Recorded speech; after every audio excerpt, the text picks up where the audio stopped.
this. What happened was my angels kept saying, you've got to learn to make creams, make creams, make creams. Do you know how hard it is to make a cream? I mean, you take water and you take oil and you pour them together and you get them beat up so they stay together, right? Yeah. You have to find the emulsifier. You have to find the thickeners. You have to figure out what will keep it from spoiling. Right. It took me about a year of making creams, and every time I'd make one, I mean, it had wonderful things in them, alpha lipoic acid, you know, A and D. I could make these fabulous creams, and I'd give them to people, and I'd say, try my new cream. And then I'd say to myself, it's just another cream. I knew that it wasn't the right cream. Right. So I totally eliminated all the chemicals, and no sodium laurets or Right. laurels, and no propylene glycols, and no cocoa betaines, and none of the other stuff. I mean, everything. It's so simple. And now I've got a cream that doesn't separate normally, unless it gets hot or doesn't turn freezes. rancid on your skin. It doesn't turn rancid. Right. That's great. What a great story. Thank you. So if you ever want to make cream, that's how to do it. But I had to learn how to make the cream before I could make the cream. Right. And then I'll tell you the story of how I got the formula, but I finally got the formula that they used in Egypt. And This is the Pharaoh's cream. Pharaoh's cream, right. Yeah. But I was making this incredible cream now, and I had all these wonderful new age products in it, you know, the hyaluronic acid and the alpha lipoics and the, I don't know, I put everything in the world in it. And so when I got the formula for the old cream, I added it. I said, well, their magic and our magic, what a combination. So I made this cream, and everyone loved it, except this one guy down in Texas who called me and said, you're making that cream wrong, you know. And I said, gee, Pharaoh, thank you. Would you like to tell me how I'm doing it wrong? He said, sure, you've got too many things in it. You've got to take some stuff out. There's too many signatures. So I kind of bit my tongue and said, thank you, I'll try that. So I did. And when I made this that first, what I call my first cream, Pharaoh's cream, I put it in the bowl and I was beating it up. And you have to beat it on low speed with a hand mixer. If you put it in a blender, or if you make it on high speed, it'll separate like butter. So I have it on low speed, and I've got it in the blender, the thing. And suddenly the silver blades of my beater turned purple. I mean, as purple, yours is a little bit red, but they turned a bright purple like that. Oh my gosh, Almost I've more never violet, seen huh? that. Seriously. Yeah, they did. And then I'm sitting there watching these purple blades, and all of a sudden this golden light comes up out of the bowl. Right. And I go, ah! And I screamed, and I said, girls, get in here!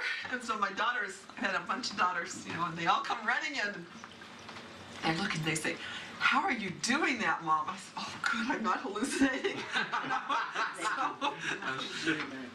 So I knew then that was the formula.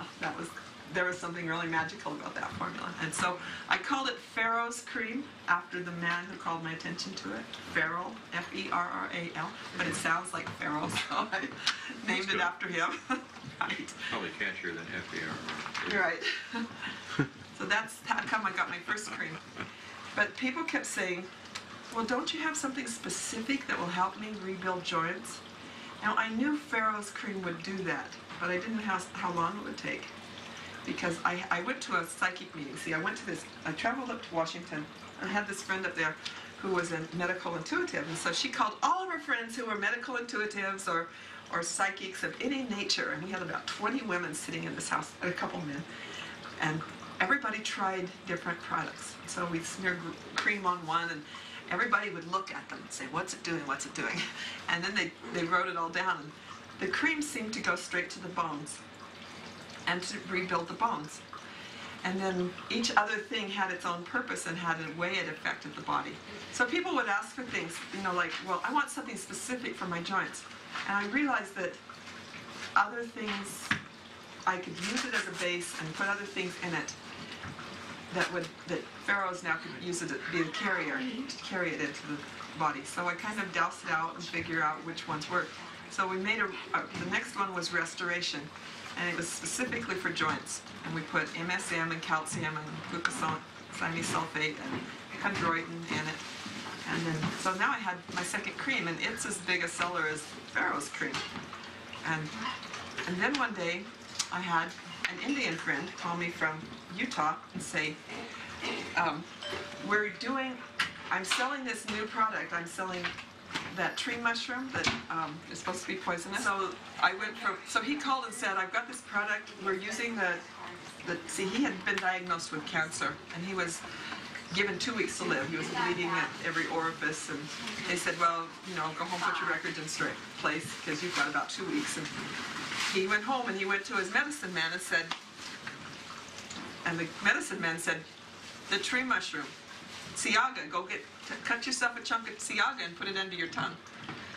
And Bill said, I knew I was going to dive in. There was no choice, because I knew Siaga was poisonous. So he said, but what do I have to lose? So he cut himself, he just carved himself a piece of 13 days. Right, right, that's all. Oh, he wants me to go quick. So he put this mushroom under his tongue, and after 2 weeks, the bleeding had all stopped. After a couple months, he was feeling pretty good. He could get up and move around. And it's been 10 years now, and he's well, he's healed, he's whole. And he said, but people would come and say, how did you do it? I've got it too. And he'd say, Siaga. And he finally started, you know, you go out, you get this tree mushroom. First you get a saw and you cut it off with a saw. It is like harder than wood. Really? And spongy. So you can't cut it, and to get the shaving so that you can put it in water and make a tea, you use a drill motor. And it binds up your drill motor. Honestly, I had to go to an electric drill motor because it would bind up the hand motor. So he said, we finally figured out how to put it into a capsule. We've got it reduced enough in size, and put it with something that it will actually release it in your body like tea once you take it. But he said, I hear you do creams. We want a topical application for it. So that was the third cream on there. The third cream is Silver Defense. Mm-hmm. And there's another one I called Relieve on there, but I don't know what to name it. Anybody has a name for it, I'll be glad to take it. This lady came to my house, and she fell down my stairs. And her foot went like this, you know, black and blue, and it was horrible. And it was just in a matter of minutes, it was swollen. And I said, I don't know what to do. We started putting Pharaoh's cream on it, and it stopped the pain, but it didn't fix the foot. So I went into the kitchen and started just like, okay, what's in everything I know? And so I pulled out some like Wobenzyme rub for relieving pain in arthritis and other injuries. And I looked at the ingredients, and I went over to my shelf, and you know how her kitchen's like this? If I filled every one of my cabinets, it would fill twice that many cabinets with vitamins and herbs and stuff that I use. So I look and I'm searching.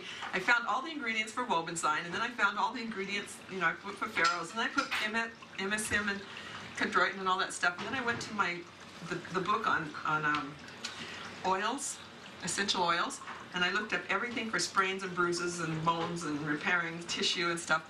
And it was all tree oils, like juniper and cedar and pine, and there was a geranium in there. So I went over and pulled all those out, and I made a new cream. And she put it on, and the foot was healed in 4 days. I mean, completely back to using normal in 4 days. So she started, I'd given her a great big olive that I made, you know, I'd given it all to her. And she started dishing it out and giving it to people, and people started calling me and saying, I want that too, I want that too.